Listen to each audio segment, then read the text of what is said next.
Stock market में अगर अमीर बनना है तो आपको मल्टी बैगर स्टॉक्स तो ढूंढने आने ही चाहिए, बिकॉज ट्रेडिंग से लोग अमीर नहीं बनते। आप कितने ट्रेडर को देखो जो बहुत बड़ी वेल्थ बनाए हैं फ्रेंड्स, चाहे आप राकेश झुंझुनवाला जी का नाम लो, वॉरेन बफेट का नाम लो, ये सबको अगर किसी ने अमीर बनाया है तो मल्टी बैगर स्टॉक्स ने बनाया है। क्या होता है मल्टी बैगर स्टॉक्स, कैसे इसको फाइंड आउट करें, क्या क्या चीजें हमें कंपनी में चेक करनी चाहिए, आज सब डिस्कस करने वाले हैं इस वीडियो में। तो पहले let's discuss about the traders. Friends, आज की डेट में ट्रेडर्स ना 90% से ज्यादा ट्रेडर्स लॉस कर रहे हैं।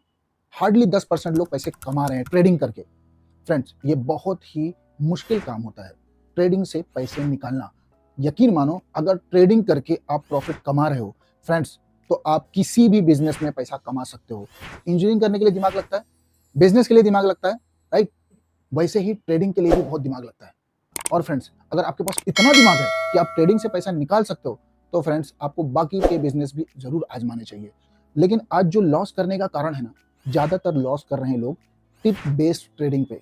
फ्रेंड्स, टेलीग्राम के ग्रुप पे ज्वाइन हो जाते हैं, वहां पर प्रीमियम पे करते हैं, जो टिप्स आती है उसके हिसाब से शेयर खरीदते हैं, कॉल खरीदना है, पुट खरीदना है, फिर उसमें अच्छा खासा लॉस करते हैं, फिर बोलते हैं स्टॉक मार्केट तो बकवास है, सट्टा है, गैम्बल है, फलाना ढिकाना। पैसा बनाना है ना, तो आप जो काम कर रहे हो ना, प्राइमरी जो भी काम आपका है आप वो करते रहिए।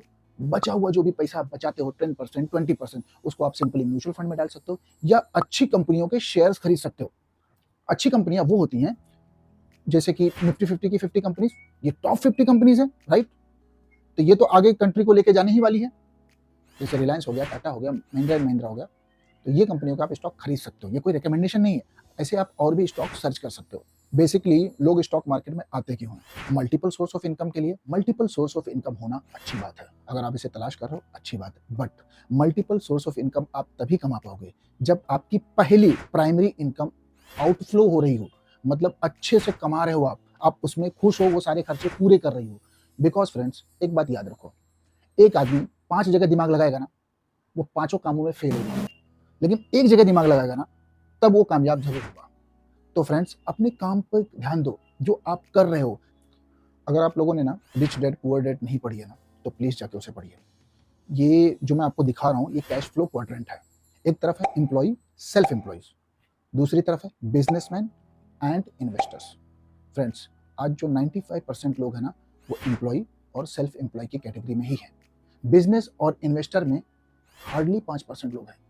बट आप किसी भी कैटेगरी में आते हो, कोई मैटर नहीं करता, आप चाहे एम्प्लॉय हो, सेल्फ एम्प्लॉय हो या बिजनेसमैन हो, बट आप इन्वेस्टर तो बन सकते हो ना। तो क्यों ना इन्वेस्टर बना जाए। आज दुबई पूरा इन्वेस्टिंग मॉडल पे ही चल रहा है। उनके पास पैसा है, उन्होंने इन्वेस्ट कर दिया, कंपनियां काम कर रही है, मेहनत कर रही है, ये आराम से राजा बन के बैठे हुए हैं। तो अपने वर्क प्रोफेशन के साथ हमें पहले इन्वेस्टर बनना है। अब आते हैं मल्टी बैगर स्टॉक्स पे, जिसके लिए आप ये वीडियो देख रहे हो। फ्रेंड्स, स्टॉक मार्केट ना एक समुद्र की तरह है। कुछ लोग आते हैं, पाँव गीले करते हैं, चले जाते हैं। जैसे बीच पे लोग आते हैं, घुटने पर पानी में थोड़ा बहुत चलते हैं, शेयर करते हैं, चले जाते हैं, उनको मैं कहूँगा ट्रेडर्स हैं। कुछ लोग आते हैं मछलियाँ पकड़ने के लिए, वो अपनी बोट लेते हैं, समुद्र के थोड़ा अंदर जाते हैं, मछलियाँ पकड़ते हैं और उसको बेचते हैं। इनको मैं कहूँगा short term trader, swing traders, right? और कुछ लोग बड़ी मशीनरीज लेके आते हैं और वो समुद्र के अंदर माइनिंग करते हैं। तो आपको क्या बनना है? सभी लोग समुद्र में आ रहे हैं, लेकिन सबका माइंडसेट अलग है। एक आ रहा है सिर्फ पैर भिगा के जा रहा है, एक आ रहा है थोड़ी बहुत मछली पकड़ रहा है, बेच रहा है, बस काम चल रहा है, एक आ रहा है माइनिंग कर रहा है। तो आपको माइनिंग करनी है, और स्टॉक मार्केट ऐसी जगह है, माइनिंग करने के लिए आपको मशीनरी की जरूरत नहीं पड़ेगी, आपको बड़े इन्वेस्टमेंट की जरूरत नहीं पड़ेगी, बस थोड़ी सी स्किल की जरूरत है, जिससे आप ये आइडेंटिफाई कर सको कि मल्टी बैगर स्टॉक 2-4 आपको मिल जाए, वही आपको अच्छा खासा रिटर्न कमा के दे देगी। अब सवाल ये उठता है कि मल्टी बैगर स्टॉक्स होते क्या है? फ्रेंड्स, मल्टी बैगर स्टॉक्स वो होते हैं जो मल्टी फोल्ड रिटर्न्स दें।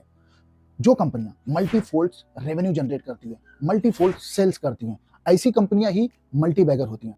एक एग्जांपल के तौर पे लेता हूं, रिलायंस जैसी बड़ी कंपनी, ठीक है, कई लाख करोड़ का उनका टर्नओवर होता है, वो अपने टर्नओवर को एक साल में डबल कर सकती है क्या? आप कहोगे नहीं कर सकती है। बट जो मल्टी बैगर कंपनियां होती है, वो 200 करोड़, 500 करोड़, 1000 करोड़ की होती है। ये अपने टर्नओवर को 200 करोड़ का 400 करोड़ कर सकती है। सो हमें ऐसे स्टॉक्स देखना है जिनका लास्ट ईयर का सेल अगर 20,000 क्वांटिटी मान के चलो एग्जाम्पल के तौर पे बेचा है, तो इस साल का उन्होंने 40,000 बेचा है। अगर 40,000 बेचा है तो अगले साल हो सकता है 80,000 बेचे, राइट? या क्वार्टर क्वार्टर का उनका रिजल्ट देख लो, एक क्वार्टर में उन्होंने 10,000 क्वांटिटी बेची, दूसरे क्वार्टर में 20,000 बेची, तीसरे क्वार्टर में 40,000 बेची।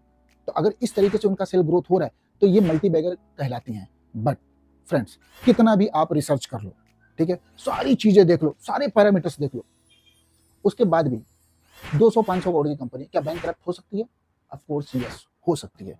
बट अगर आपने 10 स्टॉक में इसमें पैसा लगाया तो 10 में से अगर 2 भी चल गए ना, तो यकीन मानो वो जो 8 में लॉस होगा ना, वो कवर करने के बावजूद भी आपकी वेल्थ को कई गुना मल्टीप्लाई करके दे देगी। अब इसका मतलब ये मत समझ लेना कोई भी जाके पेनी स्टॉक खरीद लेना और सोचना बस ये रातों रात बढ़ जाए या एक साल में इतना रिटर्न दे दे तो मेरा काम बन जाए। नहीं फ्रेंड्स, हमें सिर्फ पेनी स्टॉक के पीछे नहीं भागना है, हमें उन स्टॉक में जाना है जिनका फंडामेंटल स्ट्रांग हो रहा है, राइट, जिसका कुछ तो हिस्ट्री है, जो कंपनी कुछ तो कर रही है, भले वो अभी छोटे लेवल पे है बट वो कर रही है, जिसका 3 साल का 5 साल का रिकॉर्ड ही नहीं मिल रहा है, ऐसी कंपनी में मत इन्वेस्ट करना, फिर वो आप फंस जाओगे। और आपको लगता है इतना दिमाग आप नहीं लगाना चाहते हो, ठीक है, इतना रिसर्च कौन करेगा, इतना फंडामेंटल्स कौन पढ़ेगा, कौन जाके सर्च करेगा वेबसाइट पे। सिंपल है फ्रेंड्स, अगर आप ना इस समय, जिस समय मार्केट गिर रही है, ठीक है, मार्केट कंप्लीटली करेक्शन करती चली जा रही है, बहुत सारे स्टॉक है, कोई 10%, कोई 20%, कोई 30% तक टूट चुका है, और बड़े बड़े स्टॉक हैं, मैं नाम नहीं लेना चाहूंगा, आप जाके चेक करोगे, बड़े बड़े स्टॉक आपको मिल जाएंगे, उन स्टॉक्स को सही रेट में अब मिल रहे हैं। अब आपको मैं एक एग्जांपल के तौर पर समझाता हूँ, आईफोन मान के चलो 1.5 लाख की कीमत पे मिलता है, राइट, बट क्या मैं कहूँ, अगर वो आज की डेट में 1 लाख पे मिल रहा है तो आप लोगे?